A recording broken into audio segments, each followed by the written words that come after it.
ഹരിയാനയിൽ കോൺഗ്രസിന് അനുകൂലമായൊരു തരംഗമുണ്ട് എന്ന് മുൻപ് അഭിപ്രായ സർവേകൾ പുറത്തു വന്നിരുന്നു. പക്ഷേ ജമ്മു കാശ്മീരിൽ സ്ഥിതി പ്രവചനാതീതമാണ്. അവിടെ വളരെ കോംപ്ലിക്കേറ്റഡായ, വളരെ സങ്കീർണമായ ഒരു തെരഞ്ഞെടുപ്പാണ് ഇക്കുറി ഉണ്ടായിട്ടുള്ളത്. നാഷണൽ കോൺഫറൻസിനും PDPക്കുമെതിരെ ഒരു മഴവിൽ സഖ്യം രൂപപ്പെട്ടിരിക്കുന്നു അവിടെ എന്നുള്ള വാർത്തകളും പുറത്തു വന്നിരുന്നു. എന്തായാലും ജമ്മു കാശ്മീരിൽ രണ്ട് മുന്നണികൾക്കുമെതിരെ BJPയെ സഹായിക്കാൻ എന്ന പേരിൽ ചില മഴവിൽ സഖ്യങ്ങളുണ്ട് എന്ന് പറഞ്ഞു. അതുകൊണ്ട് അവിടുത്തെ ഒരു പ്രവചനാതീതമായ തെരഞ്ഞെടുപ്പാണ് നടക്കുന്നത്. ഹരിയാനയിലാകട്ടെ കോൺഗ്രസിന് നേരിയ എഡ്ജുണ്ട് അവിടെ എന്ന് അഭിപ്രായ സർവേകൾ സൂചിപ്പിക്കുമ്പോൾ പോലും ഗ്രൗണ്ടിൽ മറ്റ് പല ഘടകങ്ങൾ കോൺഗ്രസിന് ഒരു ഈസി വാക്ക് ഓവറിനെ സ്വാധീനിക്കും എന്നും അറിയുന്നു. എന്തായാലും അല്പനിമിഷങ്ങളിൽ തന്നെ വിവിധ ഏജൻസികളുടെ എക്സിറ്റ് പോൾ ഫലങ്ങൾ പുറത്തുവരും. നമ്മളോടൊപ്പം ഇപ്പോൾ ഡൽഹിയിൽ നിന്ന് D ധനസുമോദും അതുപോലെ PR അരവിന്ദും ചേരുകയാണ്. ആദ്യം സുമോദിലേക്ക്. സുമോദ്, ഈ പ്രധാനപ്പെട്ട ഏജൻസികളൊക്കെ എക്സിറ്റ് പോൾ ഫലങ്ങൾ ഇക്കുറി പുറത്തുവിടുന്നുണ്ടോ?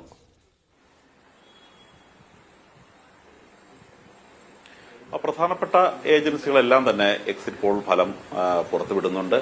കാര്യം നേരത്തെ ഹൈക്കോടതിയുടെ ഒരു വിധിയുണ്ടായിരുന്നു. പല സമയത്തും പല സ്ഥലത്തും പോളിംഗ് വൈകുന്നത് കൊണ്ട് ഈ പോളിംഗിനെ ഒരു കാരണവശാലും സ്വാധീനിക്കരുത് എന്നുള്ളതുകൊണ്ട് 6:30 കഴിഞ്ഞതിന് ശേഷമേ എക്സിറ്റ് പോളുമായി ബന്ധപ്പെട്ട നടപടികൾ പുറത്തേക്ക് വിടാവൂ, പ്രക്ഷേപണം ചെയ്യാവൂ എന്നുള്ള ഒരു ഹൈക്കോടതിയുടെ വിധി തന്നെ ഉണ്ട്.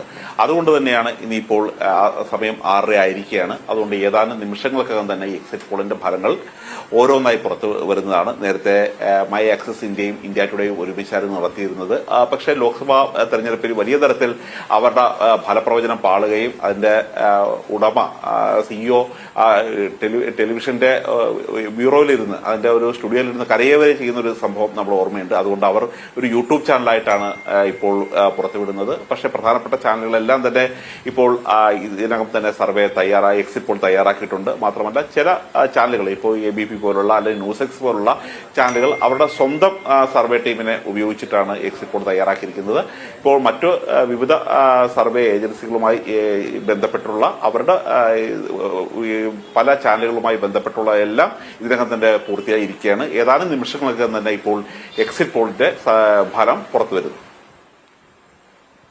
ഇക്കുറി പക്ഷേ അത്ര ആവേശം എക്സിറ്റ് പോളുകൾക്കോ ദേശീയ മാധ്യമങ്ങൾക്കോ ഇല്ല. കാരണം എന്താണെന്ന് നമുക്ക് പിന്നീട് പരിശോധിക്കാം. മുൻപുണ്ടായിരുന്നത്ര ഒരു തെരഞ്ഞെടുപ്പ് ആരവം ഇക്കുറി എക്സിറ്റ് പോൾ ഫലങ്ങൾ പുറത്തുവരുന്നതുമായി ബന്ധപ്പെട്ടില്ല എന്നതും ശ്രദ്ധേയമാണ്. അരവിന്ദിലേക്ക് പോവുകയാണ്. അരവിന്ദ്, ഹരിയാനയിൽ ഗ്രൗണ്ടിൽ എന്താണ് സ്ഥിതി? കാര്യം കോൺഗ്രസിന് കുറച്ച് എഡ്ജ് ലഭിക്കുന്ന ഒരു തെരഞ്ഞെടുപ്പാണിത് എന്ന് പല അഭിപ്രായ സർവേകളിലും വന്നിരുന്നു. എന്താണ് ഗ്രൗണ്ടിൽ കാണുന്ന കാഴ്ച?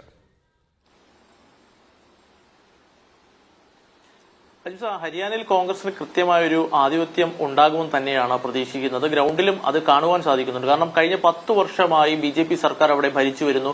അതിൽ വലിയ രീതിയിലുള്ള ആശങ്കകൾ ജനങ്ങൾക്കിടയിൽ തന്നെയുണ്ട്. സർക്കാരിന്റെ കർഷക വിരുദ്ധ നയങ്ങൾ പ്രധാനമായും അവിടെ നമ്മൾ ശ്രദ്ധിക്കുകയാണെങ്കിൽ ഓരോ രാഷ്ട്രീയക്കാരനും അവിടെ പറയുന്നത് താനൊരു കർഷകനാണെന്നൊരു മുദ്രാവാക്യം ഉയർത്തി അവിടെ ജനങ്ങൾക്കിടയിൽ ഇറങ്ങിച്ചൊല്ലാനുള്ള ഒരു ശ്രമം നടത്തുന്നു. അതുകൊണ്ട് തന്നെ കർഷകർക്ക് എതിരായ നടപടികൾ ഹരിയാന സർക്കാരിന്റെ ഇപ്പോൾ തന്നെ ശംഭു അതിർത്തിയിൽ പോയാൽ തന്നെ ഇപ്പോഴും ആ ശംഭു അതിർത്തിയെ അടഞ്ഞു തന്നെ കിടക്കുന്ന ഒരു സാഹചര്യമുണ്ട്.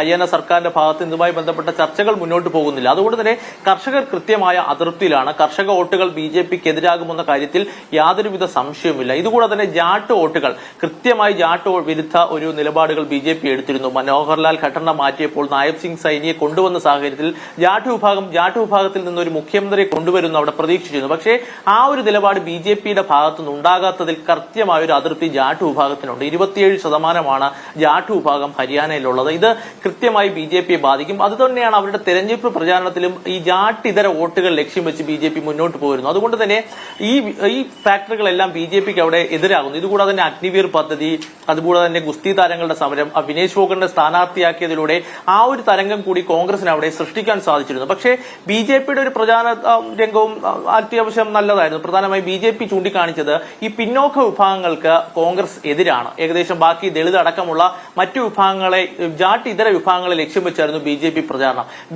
കോൺഗ്രസ് ഈ വിഭാഗങ്ങൾക്ക് എതിരാണെന്നൊരു പ്രചാരണമാണ് അവിടെ BJP നടത്തിയത്. 2019 നമ്മൾ കണക്കുകൾ നോക്കിയ വലിയ രീതിയിലുള്ള പ്രവചനങ്ങൾ എക്സിറ്റ് പോൾ അന്ന് നടത്തിയിരുന്നു. BJPക്ക് 70 77 സീറ്റുകൾ ലഭിക്കുമെന്ന എക്സിറ്റ് പോൾ പ്രവചനം നടത്തിയെടുത്തു നിന്നാണ് BJP 40 സീറ്റുകളിലേക്ക് അന്ന് 2019 ഒതുങ്ങുന്നത്. അന്ന് വലിയ രീതിയിലുള്ള മോദി തരംഗം ഉണ്ടായിരുന്നെങ്കിലും അന്ന് 32 സീറ്റുകൾ ഹരിയാനയിൽ കോൺഗ്രസിന് നേടാനായി. ആ ഒരു സാഹചര്യം ഇത്തവണ അത് ഇരട്ടിപ്പിക്കും. ഒരുപക്ഷെ 60 സീറ്റുകൾക്ക് മുകളിൽ കോൺഗ്രസ് ഇത്തവണ നേടാനുള്ള ഒരു സാഹചര്യം ഹരിയാനയിൽ നിലനിൽക്കുന്നു. നിൽക്കുന്നുണ്ട്. ഇതുകൂടെ തന്നെ JJP അടക്കം കഴിഞ്ഞ തവണ JJP 10 സീറ്റുകൾ ഹരിയാനയിൽ നേടിയിരുന്നു. ആ 10 സീറ്റുകളിൽ നിന്ന് ഒരുപക്ഷെ JJP 1 സീറ്റോ 2 സീറ്റിലോ കുറഞ്ഞേക്കാൻ ഒരു സാഹചര്യമുണ്ട്. കാരണം ശക്തമായ ഒരു വികാരം JJPക്കെതിരെയുണ്ട്. JJPക്ക് മുൻപ് കാണിച്ചൊരു ആധിപത്യം ഇത്തവണ ഹരിയാനയിൽ കാണിക്കുവാൻ സാധിക്കില്ല. ആം ആദ്മി പാർട്ടിയുടെ കാര്യം പറയുമ്പോഴും ആം ആദ്മി പാർട്ടി അതിർത്തി ഡൽഹിയുമായും പഞ്ചാബുമായും അതിർത്തിയിലുള്ള ചില സീറ്റുകളിൽ ഒരു ശക്തി പ്രകടിപ്പിച്ചാൽ ഉപരി അവരൊരു സീറ്റിലേക്ക് എത്തുമോ എന്നത് നമ്മൾ നോക്കിക്കാണേണ്ടതാണ്. ഇതുകൂടാതെ തന്നെ JJP ഇത്തവണ INLD-യുമായിട്ടാണ് സഖ്യമായി JJP മാസാ സമാജ്വാദി പാർട്ടിയുമായിട്ടാണ് സഖ്യമായി മത്സരിക്കുന്നത്.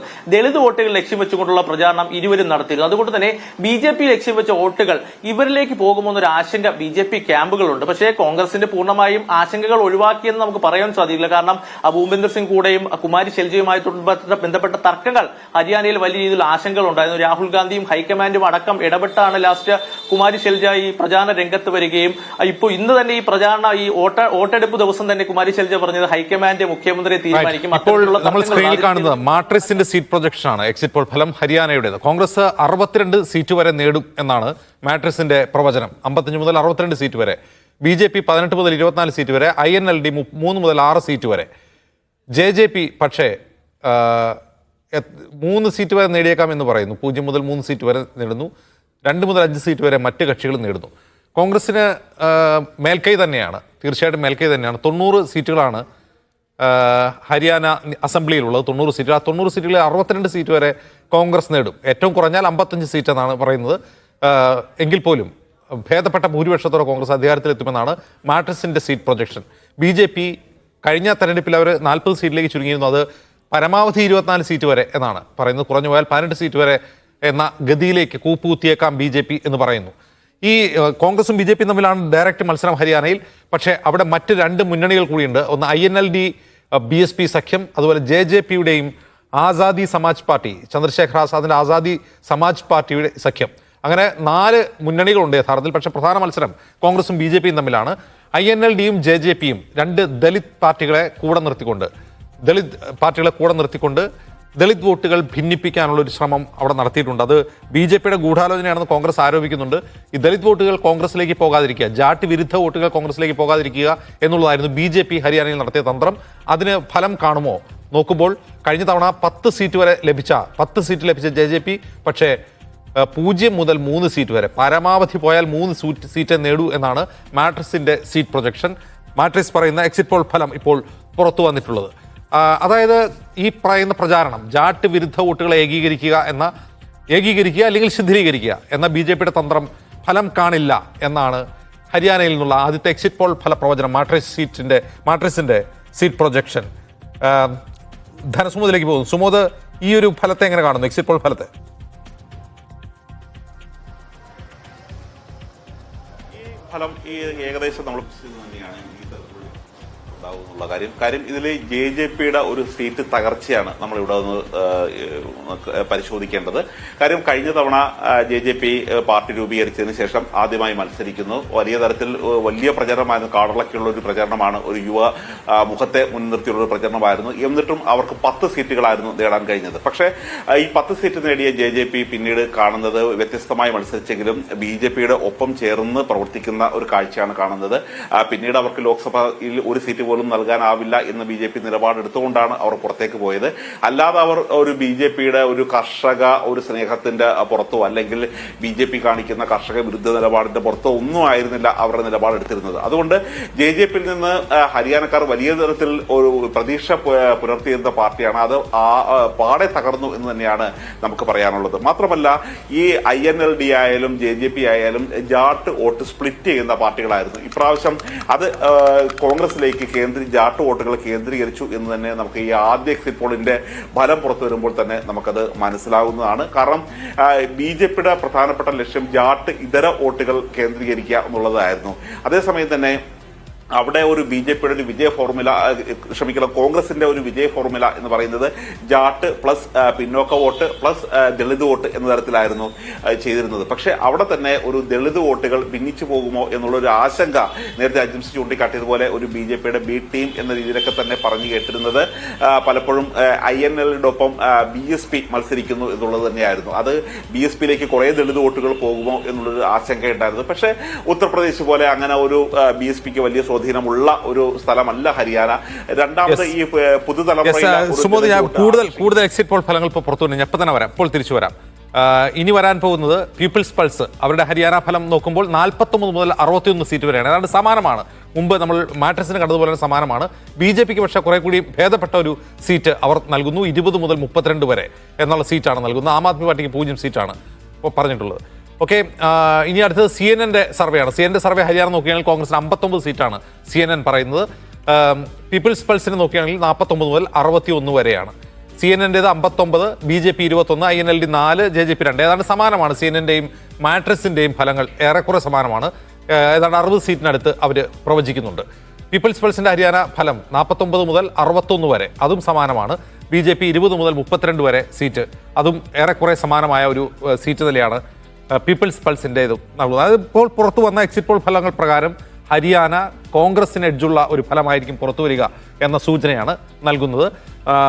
പീപ്പിൾസ് പൾസിന്റെ ഹരിയാന ഫലം ഒന്നുകൂടി നോക്കാം. 49 മുതൽ 61 വരെ, BJP 20 മുതൽ 31 വരെ. മാട്രിക്സിന്റെ ഹരിയാന സീറ്റ് പ്രൊജക്ഷൻ 55 മുതൽ 62 വരെ. അവർ കുറെ കൂടി കൂടുതൽ സീറ്റുകൾ കോൺഗ്രസിന് നൽകുന്നുണ്ട്. അതുപോലെ 18 മുതൽ 24 വരെ സീറ്റാണ് BJPക്കുള്ളത്. INLD, JJP എന്നിവർ 3 or 4 സീറ്റുകളിലേക്ക് ഒതുങ്ങും എന്നാണ് മാട്രിക്സിന്റെ തെരഞ്ഞെടുപ്പ് ഫലം. ഇനി നമുക്ക് കശ്മീരിൻ്റെത് കൂടി ഒന്ന് വളരെ എളുപ്പത്തിൽ പരിശോധിക്കേണ്ടതുണ്ട്. കശ്മീരിന്റെ ഫലങ്ങൾ ഏതെങ്കിലും പുറത്തു വന്നെങ്കിൽ ഉടൻ തന്നെ സ്ക്രീനിൽ വരുമായിരിക്കും. അപ്പോൾ നിലവിൽ വന്നത് ഹരിയാനയുടെ സീറ്റ് ഫലങ്ങളാണ് വന്നത്.